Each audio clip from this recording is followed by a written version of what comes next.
Hello, my name's Kerry. I'm a professional skin therapist and dermatological expert. Today I wanted to talk to you about maskne. Now, maskne is something a lot of people are experiencing at the moment, and it can be in different forms. So for some people that means breakouts, blackheads, pustules. For others that may be sensitivity and irritation, and then others it may be dryness and flakiness on the skin. So first let's talk about why these changes are happening. So if you imagine your mask is obviously covering your mouth. Your mouth is, as you're breathing, you're putting moisture into that mask area, and the mask is then trapping that and holding that onto your skin. And what this does, it makes a very moist environment, and it's a great environment for bad bacteria to grow. So something called P. acnes, for example, which is a breakout causing bacteria, and it's altering something called our microbiome. So that's to do with all the different good and bad bacteria that are growing on the skin. So if we're getting a lot more bad bacteria growing because of that moist environment, then you're going to find an increase in spots and pustules and things like that. But on top of that, if you're wearing makeup, for example, your makeup is also in that area, and as you're sweating under the mask, or that moist wet environment from your breath is causing your makeup to move around, that may be causing your makeup to sit more into the hair follicles and cause more blackheads, for example. And then on top of that, we've still got that bad bacteria growing. Now, also, what a lot of people do is they'll wear their mask when they need to, and then when they take it off and shove it in your pocket. And when you put it in your pocket, you've got to imagine in your pocket there'll be other bacteria growing. So if you've had your keys in there, your phone, whatever else you store in your pockets, and then you put your face mask into your pocket as well. So now that face mask will be picking up any other bacteria that's in your pocket. So we all know that phones are quite a breeding ground for bacteria.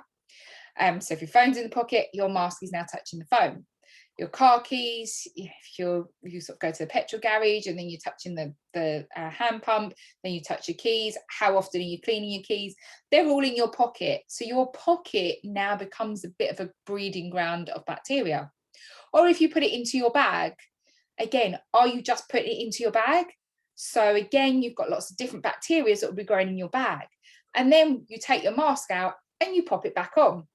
So now you've popped all that bacteria that was in your pocket or your bag is now on the mask, and it's now on your skin. Okay, so you kind of get the idea that there's a lot of bacteria on the skin already there, but there's also a lot of bacteria where we decide that we're going to put our mask. So also, just moving on to sensitivity and dryness. So again, for some people, that growth of bacteria may not be an issue, but what may be an issue is the heat that comes off of our breath, and that wet, moist environment irritating our skin combined with the heat. But then also you have the friction of a face mask. And obviously there's all different types of face masks available at the moment. It might be the disposable ones, it might be the more fabric ones, cotton ones, linen ones. There's a whole range of face masks available, but you just have to find the one that causes you the less irritation. Now, but obviously keeping you safe as well. Now, with the disposable ones, it's not ideal to reuse them. Obviously keep them for a day and then dispose of them. But what I personally have found is they are the ones that cause the most friction. So you might be better off buying a cotton face mask with the filters that you put inside, and you can change that regularly and you can wash it easily. But as I say, it's finding the face mask that causes you the least irritation. But I, as I say, I have found that those disposable ones tend to cause more friction on the skin, which will cause more sensitivity. That friction will also irritate any breakouts that you have and potentially make them worse.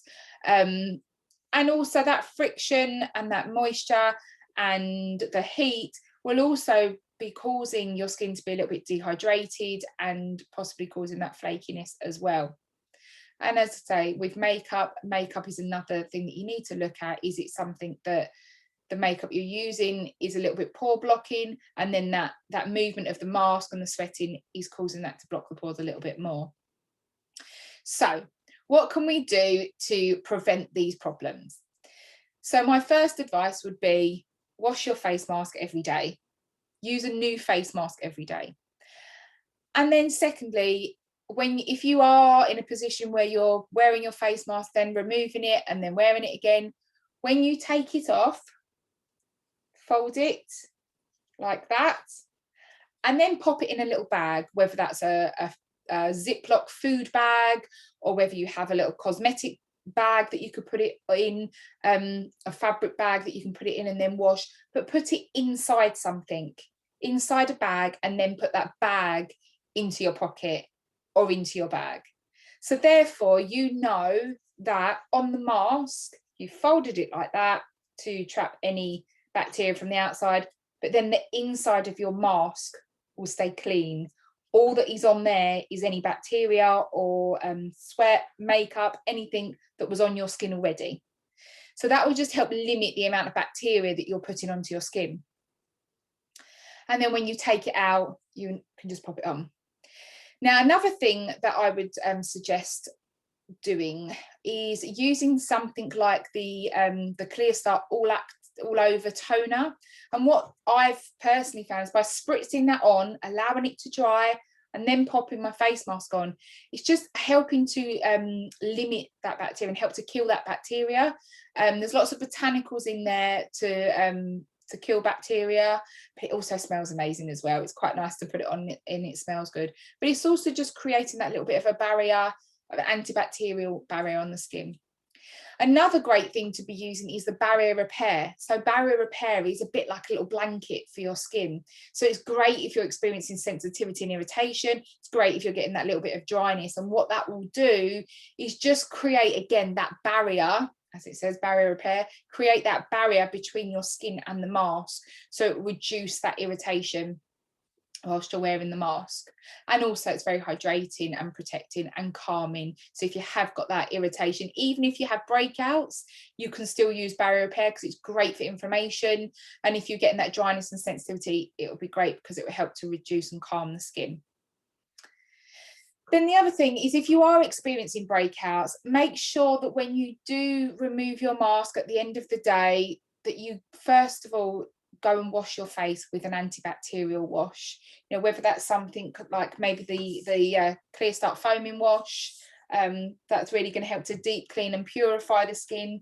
But obviously, first of all, use the pre-cleanse. Pre-cleanse will help remove if you've got any excess makeup that sort of is on the skin and maybe sort of gone a little bit deeper into your pores. It will just make sure that it's really pulled that makeup and melt the makeup away, and then you can use your antibacterial cleanser over the top. So something like foaming wash, or you have active clay cleanser, which is great for rebalancing the skin's microbiome. It's a prebiotic cleanser, so it will really balance that good and bad bacteria and help inhibit the growth of the bad bacteria. And then if you are really experiencing lots of pustules, something maybe like the Clearing Skin Wash, which is a bit more antibacterial. Also, regular exfoliation. If you're getting those breakouts around that area, regular exfoliation, whether again it's something like the Clear Start Flash Foliant, which is a leave-on exfoliation, or your daily microfoliant, the powder. And then again with the spots, we have things like the Age Bright Spot Fader. So it's literally a spot treatment to pop onto those breakouts to really help take down any bacteria growth and inflammation. But the spot fader will also help to prevent any marks appearing on the skin as well once the breakout has gone. Then also, when I was experiencing breakouts, I found retinol clearing oil amazing. I'm quite sensitive skin, and I was absolutely fine using the retinol clearing oil, and it really took down my breakouts really super quickly. Just popped it on at night time, probably about 3 days, and my breakouts had gone.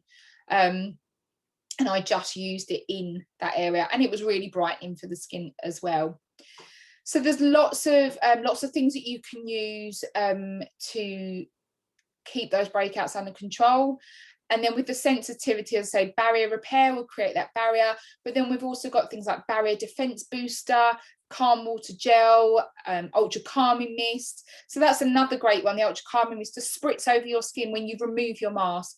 If you're experiencing irritation, just spritz over, and that will instantly calm the skin down. And then you'll be ready to pop your mask on later on when you need to. So I hope that's given you some tips on how to deal with maskne, whichever form you're experiencing. But as always, if you have any questions or you'd like a little bit more advice and that it's prescriptive and tailored to you, then please get in touch and we can go through a consultation over the phone or online, and we can work out a regime that is suitable for your skin and your concerns. So I hope that's helped. Take care, and I'll speak to you soon. Bye.